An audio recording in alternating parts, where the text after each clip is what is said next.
Halo, Assalamualaikum warahmatullahi wabarakatuh.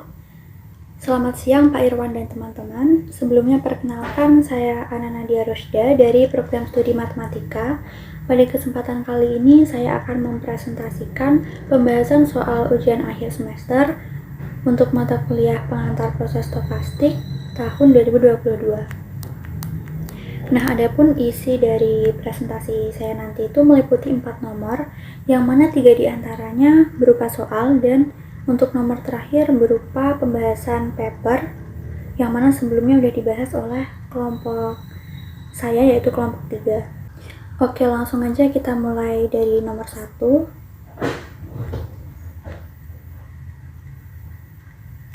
Jadi pada soal diketahui continuous time Markov chain dengan state space-nya itu 1, 2, 3, 4 dan infinitesimal generator seperti yang bisa dilihat pada layar. Untuk pertanyaannya, pada poin A kita diminta mencari equilibrium distribution, kemudian untuk poin B kita diminta mencari expected time dari state 2 sampai state-nya itu berubah untuk yang pertama kali. Nah, untuk yang poin C kita diminta mencari expected time dari state 2 ke state 4. Nah, untuk poin A akan dicari distribusi equilibrium P bar dari matriks A. Diperhatikan bahwa syarat equilibrium adalah P bar A sama dengan 0 bar dan jumlahan XK dari K sama dengan 1 sampai 4 itu nilainya 1. Nah, dari situ bisa dibentuk perkalian matriks seperti yang bisa dilihat pada layar. Nah, terus dari perkalian matriks tersebut dapat diperoleh sistem persamaan linear yang mana di sini ada 5 persamaan. Nah, persamaan 4 disubstitusikan ke persamaan 1 sehingga diperoleh P1 sama dengan setengah P3, yang mana P3 itu sama dengan P4, berarti P1 sama dengan setengah P4, yang mana itu merupakan persamaan 6. Kemudian persamaan 4 dan 6 disubstitusikan ke persamaan 2 sehingga diperoleh P2 sama dengan 3 per 2 P4 yang menjadi persamaan ke-7. Selanjutnya persamaan 4, 6, dan 7 disubstitusikan ke persamaan 5 sehingga persamaan ini P1 ditambah P2 ditambah P3 ditambah P4 sama dengan 1, diperoleh P4 sama dengan 1 per 4. Nah, setelah kita dapat nilai P4 sama dengan 1 per 4, kita bisa mendapatkan juga nilai untuk P1, P2, dan P3-nya. Jadi karena P1 itu sama dengan setengah dikali P4, berarti P1 sama dengan 1/8. Karena P2 sama dengan 3 per 2 P4, sehingga P2 nilainya 3 per 8. Dan karena P3 sama dengan P4, maka nilai P3 itu sama, yaitu 1/4. Nah, dengan demikian, diperoleh distribusi equilibrium dari matriks A adalah P bar yang merupakan matriks dengan entry-entry 1/8, 3/8, 1/4, 1/4.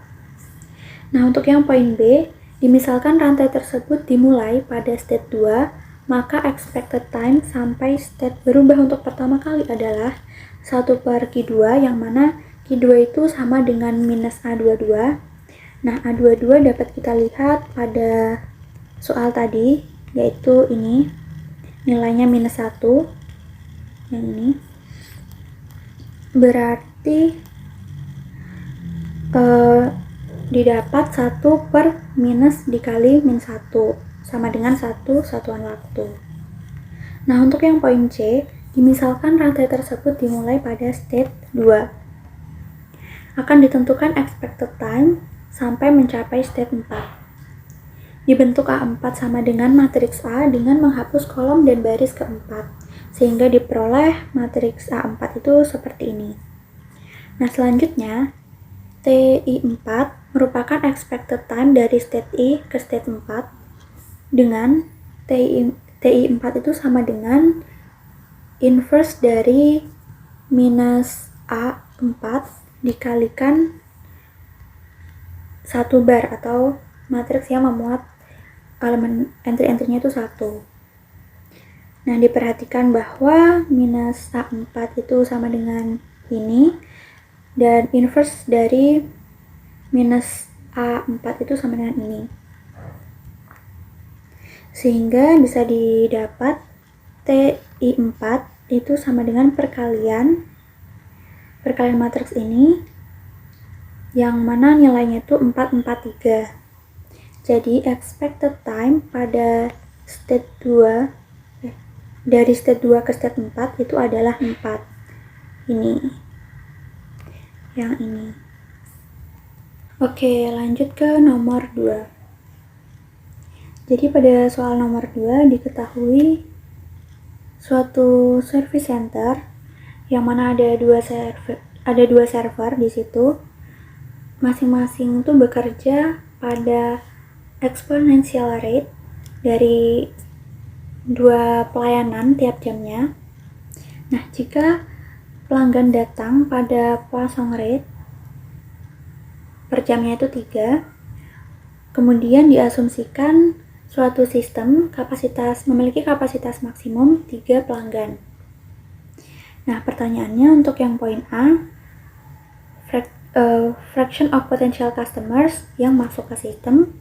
Kemudian untuk yang poin B, sama pertanyaannya dengan poin A, bedanya itu adalah di kasusnya. Untuk yang poin A itu kan servernya 2, sedangkan di poin B ini tuh single server, dan rate-nya itu 2 kali, kecepatannya 2 kali dari yang ada di case poin A. Kemudian diketahui juga mu-nya sama dengan 4. Nah, dengan menyatakan jumlah pelanggan dalam sistem sebagai state, diperoleh birth and death proses dengan lambda 0 sama dengan lambda 1 sama dengan lambda 2, yaitu 3, dan lambda 3 itu 0 nilainya. Dan mu 0 sama dengan 0, mu 1 sama dengan 2, mu 3 sama dengan 4, dan mu 4 sama dengan 4. Oleh karena itu, persamaan equilibrium dapat direduksi menjadi seperti ini. Jadi secara umumnya itu PI sama dengan lambda I-1 per mu I dikali P lambda dikali PI-1. Nah, jadi kan di sini P1 sama dengan 3/2 P0 didapat dari 3 itu menyatakan lambda 0, kemudian 2 itu mu1. Nah, analog untuk P2 berarti P2 didapat nilainya 9/8 P0, P3 didapat 27/32 P0. Nah, dengan demikian kita bisa mencari nilai P0-nya dengan menginverskan 1 ditambah 3/2 ditambah 9/8 ditambah 27/32, sehingga diperoleh nilai P0-nya itu sama dengan 32/143. Nah, untuk yang poin A, fraksi pelanggan potensial yang masuk ke sistem adalah lambda dikali 1 minus P3 per lambda, yang mana lambdanya bisa dicoret, sehingga diperoleh 1 dikurangi P3 sama dengan 1 dikurangi, nah P3 ini tadi kan udah kita tahu ya di sini, yaitu dia sama dengan 27/32 dikali P0, dan P0 nya sendiri kita dapat 32/143, sehingga langsung dimasukkan ke rumus, yaitu 1 dikurangi 27/32 dikali 32/143 sama dengan 1 dikurangi 27/143, yaitu 116/143. Nah, untuk yang poin B, dengan satu server yang bekerja dengan kecepatannya itu 2 kali dari yang kasus A, sehingga diperoleh P1 itu sama dengan 3/4 P0. Nah, P2 itu sama dengan 3/4 P1, berarti dia 3/4 kuadrat dari P0, kemudian P3 itu 3/4 pangkat 3 P0. Nah, dengan demikian kita bisa menghitung P0 dengan menginverskan penjumlahan dari 1 ditambah 3 per 4 ditambah 9 per 16 ditambah 27 per 64, sehingga P0 sama dengan 64 per 175. Jadi fraksi pelanggannya itu lambda dikali 1 dikurangi P3 per lambda sama dengan 1 dikurangi P3. Nah, P3 nya tadi udah didapat, ini 27 per 64 dikali P0, dan P0 nya sendiri kita dapat 64 per 175, sehingga dimasukkan ke rumus, diperoleh 1 dikurangi 27 per 64 dikali 64 per 175 sama dengan 1 dikurangi 27 per 175, yaitu 148 per 175. Oke, bisa kita lanjut ke pembahasan nomor 3. Jadi pada soal nomor 3 ini diketahui suatu sistem yang berada pada state 1, 2, atau 3. Nah, tiap waktu sistem tersebut masuk ke state I, dia tetap berada di situ dalam waktu yang acak, random. Terus punya rata-rata mu I, dan kemudian membuat suatu transisi ke state J dengan probability PIJ. Dimisalkan P12 sama dengan 1, P21 sama dengan P23 yaitu setengah, dan P31 sama dengan 1. Nah, untuk pertanyaannya pada poin A ditanyakan mengenai proporsi transisi membawa sistem menuju state 1. Untuk yang kedua, yang poin B, jika mu1 sama dengan 1, mu2 sama dengan 2, dan mu3 sama dengan 3, berapa proporsi waktu yang dihabiskan suatu sistem di setiap state-nya? Nah, jadi kan pada soal tadi sudah diberikan P12 sama dengan 1, P21 sama dengan P23 yaitu setengah, dan P31 sama dengan 1. Kemudian untuk poin A, berdasarkan rumus jumlahan Pj sama dengan 1 diperoleh P1 ditambah P2 ditambah P3 sama dengan 1. Dan dari rumus ini yaitu Pi sama dengan jumlahan Pj Pji dari J sama dengan 1 sampai N, kita dapat ini yang merupakan perkalian matriks. Nah, dari perkalian matriks tersebut bisa kita peroleh sistem persamaan linear. Ada 3 persamaan di sini. Yang pertama itu P1 sama dengan setengah P2 ditambah P3. Kemudian P2 sama dengan P1 dan P3 sama dengan setengah P2. Nah, dari sistem persamaan ini dibawa ke bentuknya biar sama dengan ada P2-nya semua gitu. Sehingga diperoleh P2 ditambah P2 ditambah setengah P2 sama dengan 1. Ekuivalen dengan 5 per 2 dikali P2 sama dengan 1, sehingga diperoleh P2 sama dengan 2 per 5. Nah, karena P1 sama dengan P2, maka P1 sama dengan 2 per 5. Jadi, proporsi transisi yang membawa sistem menuju ke state 1 adalah 2 per 5.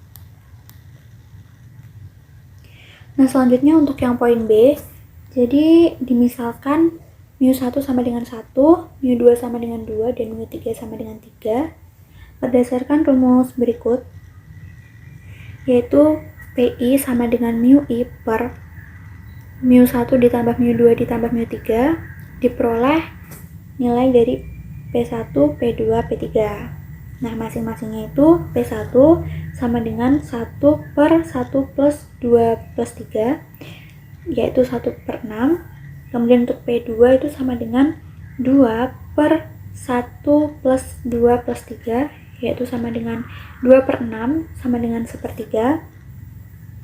Kemudian untuk P3 itu sama dengan 3 per 1 ditambah 2 ditambah 3, sama dengan 3 per 6, yaitu setengah. Jadi proporsi waktu yang dihabiskan sistem dalam setiap state adalah P1 ini untuk state yang pertama 1 per 6, P2 itu untuk yang state 2 sepertiga, dan B3 yaitu untuk yang stage 3 nilainya setengah. Oke, lanjut ke pembahasan nomor 4, yaitu pembahasan terkait paper. Nah, jadi di nomor 4 ini, dari paper yang telah didiskusikan kelompok, itu akan saya jelaskan mengenai 4 poin utama. Yang pertama itu meliputi latar belakang penelitian sampai dengan perumusan model dan Markov dalam paper. Kemudian yang kedua itu proses pendefinisian rantai Markov yang dirumuskan dalam penelitian. Yang ketiga, gambaran umum terkait proses penyelesaian pemodelan rantai Markov dalam paper. Kemudian yang keempat, kesimpulan dari penelitian tersebut berdasarkan rumusan pemodelan rantai Markov yang ada. Oke, jadi saya dari kelompok 3 dengan paper yang kami analisis berjudul Pricing for Urban Areas Using Queuing Theory. Nah, ini anggota teman-teman kelompok 3, yaitu ada Mela, Alia, Ana itu saya sendiri, kemudian ada Arifin dan ada Amel. Adapun daftar isi dari presentasi paper ini meliputi yang pertama latar belakang dan tujuan, kemudian ada rumusan masalah, ada pembahasan, dan yang terakhir kesimpulan.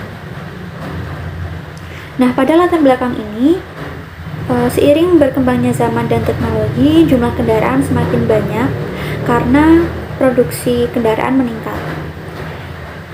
Nah, sehingga tak jarang kita menjumpai kemacetan di jalanan sekitar kita, terutama di daerah kota-kota besar. Nah, untuk mengurangi kemacetan lalu lintas, salah satu upaya yang dapat ditempuh ialah dengan membangun lahan parkir. Selain untuk mengurangi kemacetan lalu lintas, lahan parkir juga dapat menjadi tempat yang aman bagi para pemilik kendaraan untuk menitipkan kendaraan mereka. Dalam hal ini, pemilik lahan harus mempunyai strategi yang menguntungkan supaya tetap kompetitif, sehingga ditentukan tarif parkir dengan batas 20%. Di samping itu, pemilik lahan juga perlu mempertimbangkan beberapa hal terkait laju actual arrivals dan lost arrivals, dan juga lama waktu kendaraan menetap di lahan parkir tersebut. Nah, maksud dari actual arrivals ini adalah kondisi ketika suatu kendaraan datang ke lahan parkir dan masih ada space di lahan parkir tersebut, sehingga kendaraan tersebut bisa masuk dan parkir di tempat parkir tersebut. Sedangkan maksud dari lost arrivals adalah kondisi di mana ada suatu kendaraan datang ke tempat parkir, namun pada saat itu space-nya sudah penuh, sehingga dia tidak bisa parkir di situ dan harus pergi. Kemudian terkait lama waktu kendaraan menetap di lahan parkir tersebut, ada keterkaitannya dengan tarif parkir.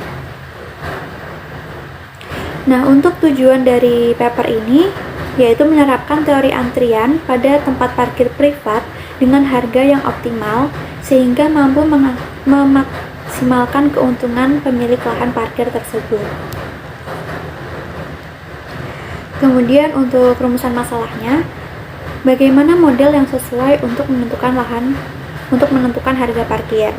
Nah, jawaban dari rumusan masalah ini akan dibahas pada bagian pembahasan. Sebelumnya yaitu dilakukan pemodelan. Akan dimodelkan estimasi tarif per menit untuk mobil yang ada di tempat parkir. Jadi di sini tuh ada sets I yang menyatakan interval waktu dalam menit. Nah, jadi interval waktu di sini tuh dia bebas tergantung kondisi dan situasinya. Jadi bisa aja dibikin interval waktunya tuh 1 jam. Tiap 1 jam atau tiap 30 menit atau 20 menit, itu tergantung dengan kondisi di lahan parkir tersebut. Selanjutnya ada beberapa parameter. Di sini ada 4. Yang pertama ada μe yang menunjukkan departure rate dalam suatu interval dan dinyatakan dalam mobil per menit. Selanjutnya ada lambda I yang merupakan arrival rate dalam interval dinyatakan dalam mobil per menit. Kemudian ada TE yang menyatakan total area parkir yang sebenarnya di tempat parkir itu. Jadi maksudnya di sini itu dalam tempat parkir itu ada tempat yang dijadikan untuk parkir mobil-mobil, dan ada tempat yang mana untuk ruang tunggu sebelum masuk ke ruang parkir yang sesungguhnya. Nah, ruang parkir sesungguhnya itu disebutnya dengan TE. Untuk parameter yang terakhir yaitu EP yang menunjukkan tempat parkir yang ruang tunggunya. Jadi sebelum masuk ke ruang parkir sebenarnya itu menunggu dulu di situ. Nah, untuk kasus yang mana lost arrival, berarti kalau TE-nya itu sudah penuh, dia akan berada di ruang tunggu, berhenti di situ, dan dia baru bisa keluar ketika dia berhasil melewati TE atau tempat parkirnya. Jadi dari EP nggak bisa langsung keluar, melainkan dia harus menunggu sampai ada space kosong di TE, sehingga dari EP baru berpindah ke TE, baru dia bisa keluar. Selanjutnya ini terkait rantai Markov. Jadi di sini tuh kan ada lambda i dan mu i. Nah, lambda i dan mu i, lambda i menyatakan arrival rate, mu i menyatakan departure rate. Nah, keduanya itu eksponensial sehingga Markovian. Jadi yang lambda i eksponensial, mu i juga eksponensial sehingga keduanya Markovian. Nah, terus di sini ada state 0, 1, 2 dan terus ada TE-1, TE plus EP-1, TE plus EP. Ini menyatakan jumlah kendaraan di lahan parkir tersebut.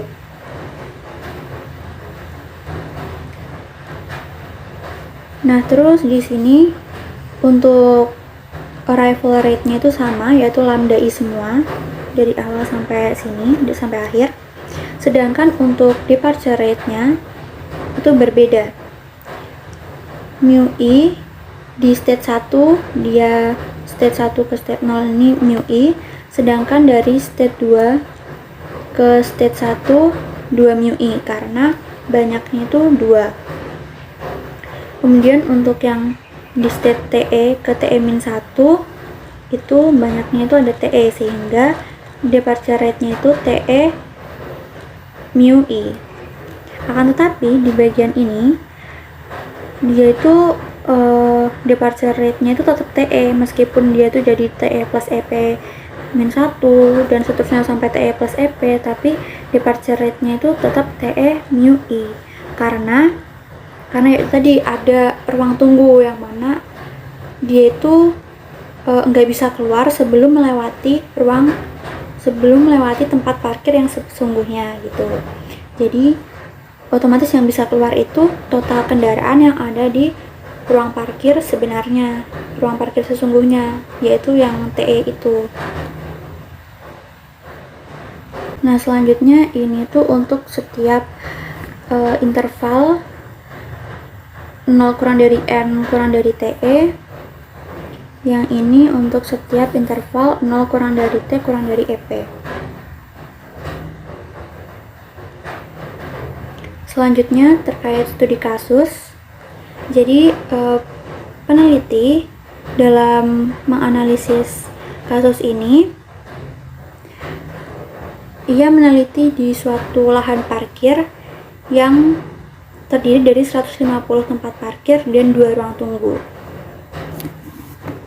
Yang mana lahan parkir ini TE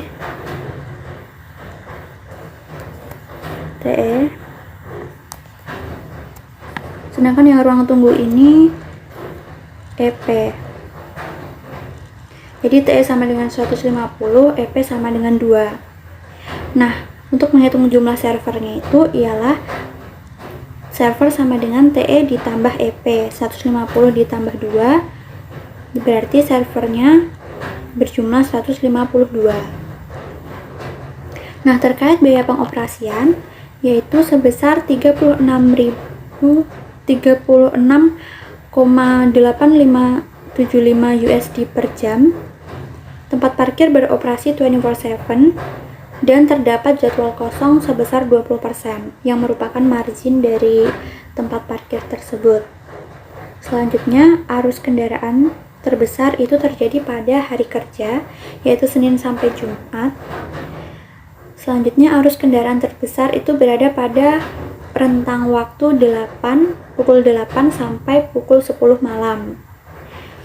Nah, pada rentang waktu ini tuh dibagi ke dalam 14 interval dengan masing-masing panjang intervalnya itu 1 jam.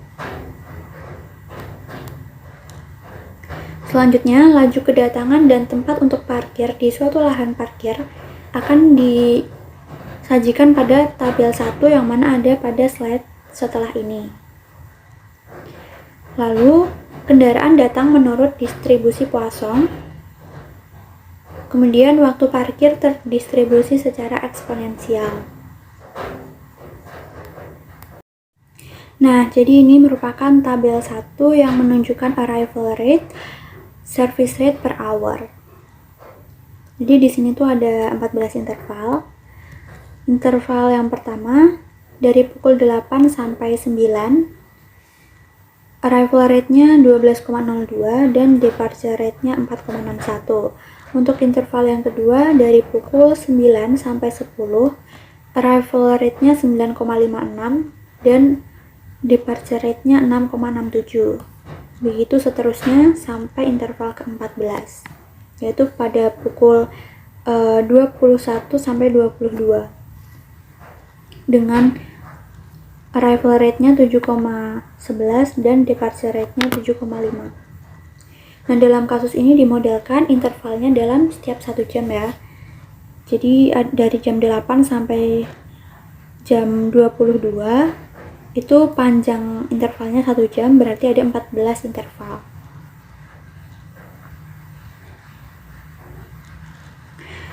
Nah, dari yang telah saya paparkan tadi dapat diambil kesimpulan bahwa berdasarkan observasi yang telah dilakukan oleh peneliti, diperoleh bahwa lahan parkir tersebut terisi sebesar 54,67% dari total lahan parkir yang tersedia, yaitu 82 lahan parkir. Nah, 70 tempat parkir sisanya dapat dimanfaatkan dengan memberi penawaran spesial ke dealer dan perusahaan sekitar. Terima kasih. Mungkin cukup sekian presentasi yang dapat saya sampaikan. Kurang lebihnya saya mohon maaf. Terima kasih. Wassalamualaikum warahmatullahi wabarakatuh.